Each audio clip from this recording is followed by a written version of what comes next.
திமுக தலைவர் மு.க.ஸ்டாலின் அவங்க அமைச்சிருக்கக்கூடிய கூட்டணி தான் வலுவான கூட்டணி அப்படின்னு நம்பிக்கையோட சொல்ல முடியும். நீங்களே சொல்லுங்கள். இப்போ தமிழ்நாட்டில் வந்து பிஜேபி எதிர்ப்பு எந்த இதில் இருக்கோ அதான் பலமான பிஜேபி ஆப்போசிட்டில் இருக்கிறது வந்து பலமான கூட்டணி. வருவாங்க போவாங்க, அரசியல்வாதி வெளியில் சண்டை போட்டுப்போம், உள்ளே ஒன்றா தான் இருப்பாங்க. நான் திருநா நீ பார்த்துக்காத, நான் திருநா நீ கண்டுக்காத அப்படின்னு சொல்லுவாங்க. அதான் கதை. இல்லை, ஏடிஎம்குடைய பலவீனம் வந்து எடப்பாடியினுடைய நடவடிக்கை, ரெண்டாவது வந்து பிஜேபியோட அவர் வச்ச கூட்டணி, இதனால வந்து மக்கள் ஏற்றுக்கிறல. அவர் கட்சியிலலாம் அவர் எங்கே போனாலும் அவ்வளோதான். அவர் ஏடிஎம்கேக்கு வந்தாலும் அவர் அவ்வளோதான், இல்லை எங்கள் டிஎம்கேல வந்து சேர்ந்தாலும் அவ்வளோதான்.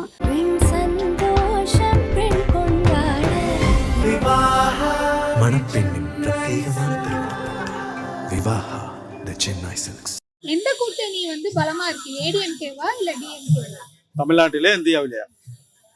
நீங்க ரெண்டுத்தையும் சொல்லலாம், தமிழ்நாட்டையும் சொல்லலாம், இல்ல ஒட்டுமொத்த இந்தியாலயும் யார் எது வச்சிருக்காங்க சொல்லலாம். இப்போதைக்கு தமிழ்நாட்டில் வந்து திமுக கூட்டணி தான் ரொம்ப பலமா இருக்கு.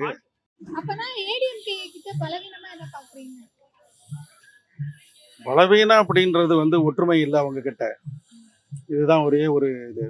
முன்னாடி இருந்த ஒரு 10 வருஷத்துக்கு முன்னாடி ஒரு ஒற்றுமை, இப்போ அந்த ஒற்றுமை இல்லை. அதனால அது மட்டும் இல்லாம கொள்கை சார்ந்த ஒரு கூட்டணி அப்படின்னு சொன்னா தமிழ்நாட்டில் திமுக தான். ஏன்னா ஒரு மத்திய அரசாங்கம் மாநில அரசாங்கத்துக்குள்ள ஒரு சில முரண்பாடுகளை வந்து மாநில அரசாங்கம் வந்து விட்டு கொடுக்காம வந்து மக்கள் அப்படின்னு சொல்லிட்டு எந்த கட்சி வந்து அது செயல்படுதோ அந்த கட்சி தான் வந்து பலமாக கூட்டணின்னு சொல்ல முடியும். இப்போதைக்கு பார்த்தா டிஎம்கே தான் வலுவாக இருக்கு.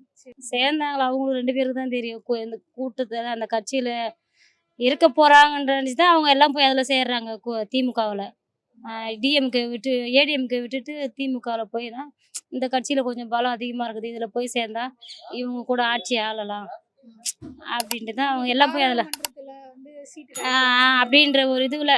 இப்போ வந்து ஏடிஎம்கே கேட்கறதுக்கு அங்கே ஆள் யாருமே இல்லை, பலவீனம் ரொம்ப இதுவான ஆள் கிடையாது. அதனால் இதில் போனால் இதில் தானே இவங்க ஆட்சி தானே ஆள்றாங்க. அதனால் இவங்க கூட போய் சேர்ந்தாக்கா நம்ம எல்லாத்தையும் இது பண்ணலாம், இவங்க கூட இருக்கலாம். இன்னும் ஒரு 5 வருஷம் ஒரு 5 வருஷம் எக்ஸ்ட்ரா ஆடலாம். இப்போ ஏடிஎம்கெல்லாம் எதுவுமே கிடையாது, அங்கே கேட்க ஆள் யாரும் எதுவுமே இல்லை, திறமையான ஆள் யாருமே கிடையாது. இதில் அப்பா இல்லைன்னா புள்ள அப்படின்ற ஒரு இதுவில் இருக்கிறதுனால, இந்த கட்சி இருக்கிறதுனால எல்லாம் இதுல போய் சேர்றாங்க. இப்ப 2 கட்சி பெரிய கட்சி இருக்கு, அதுல வந்துட்டு டிஎம்கேக்கு நல்ல கூட்டணி இருக்கா இல்ல ஏடிஎம்கே? ஏடிஎம்கே தான் நல்ல கூட்டணி. 2 கட்சியோட பலம் பலவீனம் பலம் வந்து அது வந்து கூட்டணி கூடுதலா இருக்கு ஏடிஎம்கேல. டிஎம்கே பொறுத்தளவுல கூட்டணி கொஞ்சம் இதாக தான் இருக்கு, பலவீனமா இருக்கு. பெரும்பான்மை ஆதரவு எந்த கட்சிக்கு இருக்கு? பெரும்பான்மை ஆதரவு கொஞ்சம் ஏடிஎம்கே தான் கூடுதலா இருக்கு. டிஎம்கே பலவீனமா இருக்கிற காரணமா நீங்க என்ன பாக்குறீங்க? பலவீனம்னா இப்போ உள்ள மக்கள் இது கடைசி நேரங்களில் உள்ள இதுகளை அவங்களோட அணுகுமுறை வந்து கொஞ்சம் அந்த அளவுல இல்லை, அதுதான் கூடுதல் காரணம். அவங்களோட அணுகுமுறை வந்து எப்பவுமே இது வந்து எந்த இதை பார்த்தாலும் மக்கள் மத்தியில கொஞ்சம் அதிருப்தியா தான் இருக்கு. தேர்தலை நெருங்கி கொண்டு இருக்கோம். நம்ம தமிழக வாக்காளர்களுக்கு முன்னாடி வந்து 2 பெரிய திராவிட கட்சி இருக்கு, நிச்சயமா வந்து டிஎம்கே இன்னொன்னு ஏடிஎம்கே. இந்த 2 கட்சியில எது பலமான கூட்டணி வச்சிருக்கு, அவங்களோட பலம் என்ன பலவீனம்? என்னுடைய கணிப்பு திமுக தலைவர் மு.க.ஸ்டாலின் அவங்க அமைச்சிருக்கக்கூடிய கூட்டணி தான் வலுவான கூட்டணி அப்படின்னு நம்பிக்கையோட சொல்ல முடியும். என்ன காரணம்னா 5 ஆண்டு காலத்துல அரசாங்கத்து பேர்ல பெரிய அளவுல ஒரு குறையும் சொல்ல முடியாது. அப்புறம் பாத்தீங்கன்னா மாணவர்களுக்கும் மாணவிகளுக்கும் நிறைய திட்டங்கள் தந்திருக்கிறாங்க. அப்புறம் பெண்களுக்கு இலவச பஸ் வசதிகளை தந்திருக்கிறாங்க. அதுக்கப்புறம் பாத்தீங்கன்னா மாதம் 1000 ரூபாய் கொடுக்கக்கூடிய இந்த விஷயம் வந்து பெரிய விஷயம். இப்ப 4 நாளைக்கு முன்னால 5000 ரூபாய் எல்லோருடைய கணக்கிலையும் வர வச்சிருக்காங்க பாத்தீங்களா. அது வந்து கிராமப்புறங்கள்லையும் நகரப்புறங்களையும் பெரிய அளவுல ஒரு மாறுதலை திமுக பேர்ல பெரிய நம்பிக்கையையும் மகிழ்ச்சியையும் உண்டு செய்திருக்குது. அரசாங்கத்தை பொறுத்தவரையெல்லாம் நல்லா தான் நடத்துறாங்க அப்படிங்கிறது. நான் வந்து விவசாயத்து தொழிலாக கொண்டவன், சரியா? அதனால நல்லா தான் நடத்திக்கிட்டு இருக்காங்க. அதனால இந்த அரசாங்கத்து பேர்ல மக்களுக்கு பொதுமக்களுக்கு பெரிய அளவுல ஒரு வெறுப்பும் கிடையாது. அதில் வெற்றி கூட்டணி வந்து மு.க.ஸ்டாலின் அவங்க அமைச்சிருக்கக்கூடிய திமுக தலைமையிலான கூட்டணி தான் வெற்றி பெறக்கூடிய கூட்டணி அப்படின்னு 100% நம்பிக்கையோடு சொல்லலாம். அவங்க பாரதிய ஜனதாவோட இருக்கக்கூடிய விஷயம் வந்து சிறுபான்மை மக்கள் மத்தியில ஒரு பெரிய பின்னடைவை இமேஜை உண்டு பண்ணியிருக்குது. பிஜேபி கூட்டணி தான் நல்லா இருக்கு, ஸ்ட்ராங்கா இருக்கு. அவங்களோட பலமா எதை பாக்குறீங்க? அந்த கூட்டணியோட பலமா என்ன பாக்குறீங்க? இப்ப பிஜேபி சர்வீஸ் தான், மக்களுக்கு வேண்டிய சர்வீஸ் கொடுக்குறது நல்லா இருந்தா பண்ணுவாங்க, மக்கள் ஓட்டு போடுவாங்க. ஏமாத்தி பண்ணா யாரும் ஓட்டு போட மாட்டாங்க. டிஎம்கே தான் பலமாக இருக்குது. எதற்காக அப்படி சொல்றீங்க? அதாவது எது பண்ணால் மக்களோட பலம் தான். டிஎம்கே ஒன்றும் உங்களுக்கு மக்களுக்கு வந்து செய்யல, அதனால பலத்தை இழந்துட்டாங்க. நான் டெஃபினட்டாக டிஎம்கே தான் ஜெயிக்கும் இந்த வாட்டி. அவங்க என்னென்ன நல்ல திட்டம் வந்து மக்களுக்கு கொண்டு வந்தது உங்களுக்கு ரொம்ப பிடிச்சிருந்துச்சு? ஏங்க இப்போ மகளிர் வந்து வேலைக்கு போகிறாங்க. இப்போ சாதாரண வந்து ஒரு மிடில் கிளாஸ் வேலைக்கு போகிறாங்கன்னா மாதம் ஒரு பஸ் ஃபேர் வச்சிங்க போக ஒரு 20 வர 20 ஆச்சுன்னா 40 ரூபா ஆகுது. அதே பார்த்தீங்கன்னா மாதத்துக்கு 1200 கிட்ட வருது. அது அவங்களுக்கு பெனிஃபிட்டு தானே, ஃப்ரீ இலவசமாக கொடுத்தது. ரெண்டாவது இப்போ வந்து கோடைக்காலம் வந்து 2000 கொடுத்துருக்காரு. அப்புறம் வந்து உங்களுக்கு மகளிருக்குன்னு 1000 5000 போட்டிருக்காரு. அதெல்லாம் இப்போ உண்மையாக ஒருத்தர் வந்து ஒரு 5000 என்கிட்டே சொன்னாங்க, 5000 எனக்கு தேவை இருக்குங்க, எங்கேயா இருந்தால் வாங்கி கொடுங்கன்னு. இப்போ நான் இல்லைங்க நான் கேட்டு பார்க்குறேன். அன்னைக்கு நைட்டு அவரே எதிர்பார்க்கல, காலைல அவருக்கு 5000 கிடைச்சி. முதல்ல வந்து மக்கள் நிறைய பேர் சொல்லலாம், இது மக்கள் கஷ்டம், மக்கள்கிட்ட கொடுக்குறாங்கன்னு. கொடுக்கறதுக்குன்னு ஒரு மனசு வேணும்ல, சுருட்டின்னு போலல்ல. நான் பலமான கூட்டணினா பிஜேபி அதிமுக கூட்டணி தான் நான் எதிர்பார்க்குறேன்.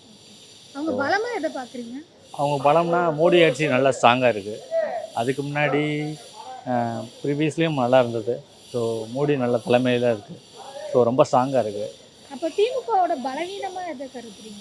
திமுக பலவீனம்னு சொல்லணும்னா அவங்க கொஞ்சம் இப்போ இந்த 5 ஆண்டுகள் காலத்தில் ரொம்ப பிரச்சனைகள், சட்டம் ஒழுங்கு ரொம்ப சீர்கெட்டு இருக்குது. ஸோ அதுதான் ரொம்ப பலவீனமாக இருக்குது. அதை கொஞ்சம் ஸ்ட்ராங்காக கொண்டு வந்திருந்தாங்கன்னா இந்த தடவை வந்திருக்கலாம். அது கொஞ்சம் பலவீனமாக தோணுது எனக்கு. எது பலமான கூட்டணினா இப்போ நீங்களே சொல்லுங்கள். இப்போ தமிழ்நாட்டில் வந்து பிஜேபி எதிர்ப்பு எந்த இதில் இருக்கோ அதான் பலமான கூட்டணி. பிஜேபி ஆப்போசிட்டில் இருக்கிறது வந்து பலமான கூட்டணி. அவங்களோட பலமா எதை பாக்குறீங்க? யாரோட? நீங்க பலமான கூட்டணின்னு ஒண்ணு வந்து சொல்றீங்க, அதோட பலமா என்ன பாக்குறீங்க? பலமான இப்போ தமிழ்நாட்டில் இப்போ பிஜேபி வரக்கூடாதுன்னா எந்த கூட்டணி இருக்கோ அதான் ஜெயிக்கும். டிஎம்கே, ஆமாம், அது டிஎம்கேவோ ஏடிஎம்கேவோ. ஆமாம் ஆமாம். பலமான கூட்டணி வந்து திராவிட முன்னேற்ற கழகம் தான். அவங்க தான் பலமான கூட்டணி. அவங்க தான் 2026 வெற்றி வர போகிறாங்க. சரி, அவங்க பலமா எதை நினைக்கிறீங்க? அந்த கட்சியோட பலம் இல்லை, அந்த கட்சியினுடைய பலம்னு கேட்டால் 5 ஆண்டு காலம் வந்து அவங்க செய்த சாதனைகள். அவங்க செய்த சாதனை வந்து கொஞ்சம் நஞ்ச சாதனை கிடையாது. அவருடைய சாதனை. ரெண்டாவது வந்து கூட்டணி, பலமான கூட்டணி. இது ரெண்டும் வந்து அவங்களுக்கு வந்து மிகப்பெரிய பலம் தான். இல்லை, ஏடிஎம்கேனுடைய பலவீனம் வந்து எடப்பாடியினுடைய நடவடிக்கை. ரெண்டாவது வந்து பிஜேபியோட அவர் வச்ச கூட்டணி. இதனால் வந்து மக்கள் ஏற்றுக்கிறல. அது ஒரு மதவாத சக்தியோடு போய் இவர் கூட்டணி அமைச்சிருக்காரு. அவருடைய சுயநலத்துக்காக அமைச்சிருக்காரு. அதனால் அதிமுக தொண்டர்களே ஏற்றுக்கிறல. பலமான கூட்டணினா திமுக கூட்டணி தான் இருக்கும். அது என்டிஏ வராது. ஏன்னா என்டிஏ ஒரு பிஜேபி சரி கிடையாது, மத்தியில் ஆட்சி சரி கிடையாது, ஊழல் ஆட்சி. ஏடிஎம்கே சரி கிடையாது. பலமான காத்தி திமுக கட்சி தான் பலமான கட்சி. ஏன்னா ஆதியிலேருந்து அவங்களுக்கு அரசியல் விஷயம், எல்லா விஷயம், மக்களுக்கு எப்படி பாடுபடணும், மக்கள் விஷயம், எல்லா விஷயமும் அறிஞ்சிருக்கிற மு கருணாநிதிக்கு தெரியும். அவருடைய பிள்ளையான ஸ்டான்லினுக்கும் தெரியும். அப்புறமா வந்து உதயநிதி ஸ்டான்லினுக்கும் தெரியும். அவங்க அதை கொண்டு வருவாங்க. ஏழைங்களை காப்பாற்றுறது, பணக்காரன் எப்படி பண்ணுறது, வேலை எப்படி கொடுக்குறது, எல்லாமே அறிஞ்சுக்கும். மற்றவங்க வந்தாங்கன்னா மேல்வாட்டமாக தான் பார்ப்பாங்க, ஆனால் உள்ளே இருக்கிறது அறிய மாட்டாங்க. இதனால் திராவிட முன்னேற்ற கட்சி வரும். இன்னைக்கு திரு ஓபிஎஸ் அவர்கள் வந்து ஸ்டாலினை வந்து சந்திச்சாரு. அவரும் அணியில சேர்ற ஒரு முனைப்பா அது மரியாதை நிமித்தமாக பார்த்துருப்பாரு. அவர் கட்சியிலலாம் அவர் எங்கே போனாலும் அவ்வளோதான். அவர் ஏடிஎம்கேக்கு வந்தாலும் அவர் அவ்வளோதான், இல்லை எங்கள் டிஎம்கேல வந்து சேர்ந்தாலும் அவ்வளோதான்.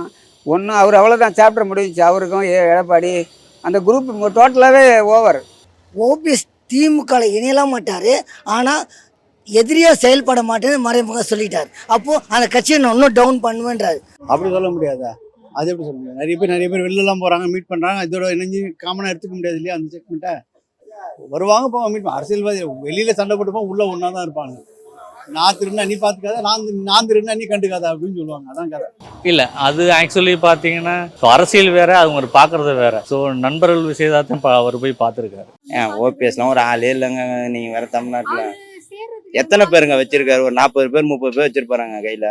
அதில் பாதி பேர் விஜய் கிட்ட போய் சேரப்பான்னு ஒரு 2 நாள் முன்னாடி பேட்டி கொடுக்குறாங்க. பாதி பேர் அதிமுக போயிட்டாங்க, பாதி பேர் டிஎம்கே வந்துட்டாங்க. யாருங்க இருக்கிறா? அவர் வண்டி தாங்க இருக்காரு. அவர் அதிமுக போனாலும் பிரச்சனை இல்லை, இருந்தாலும் பிரச்சனை இல்லை. அவரால் ஒன்றும் பிரயோஜனம் கிடையாது. அவரால் ஒரு யூஸும் கிடையாது. ஒரு திமுக போனாலும் ஒன்றும் பிரச்சனை கிடையாது. அதிமுக பலமாக தான் இருக்கும்.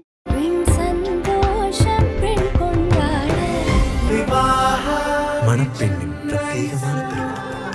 விவாஹா தி சென்னை சில்க்ஸ். மின்னம்பலம்.com தமிழின் முதல் மொபைல் பத்திரிகை.